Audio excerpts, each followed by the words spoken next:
Do you think that the advances in AI in the West and China are actually a threat to India? I think it's a looming opportunity. But India has done great by rapidly adopting technologies and then offering them to the world at scale and at low cost. Look, I'm clearly on the side of AI being a huge boon and a huge help to humanity. It's like a knife, it can do a lot of good in the surgeon's hands or in the kitchen, but it can kill a few people as well. And so there's always a good and bad side. So similarly, with AI, I think that the good overwhelms the negative. One thing which we have discussed is that in India, somehow people respond to technology very well.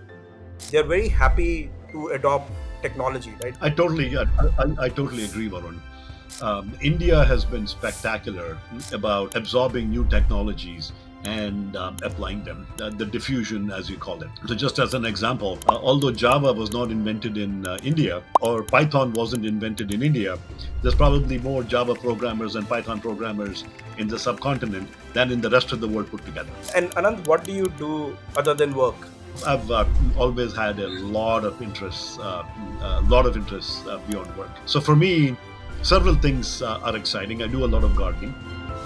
So I try to innovate in the garden and have several raised beds, and I grow all kinds of vegetables. With that, Anand, audience would love to know more about you as a person. What excites you today? What keeps you motivated? What keeps you awake at night?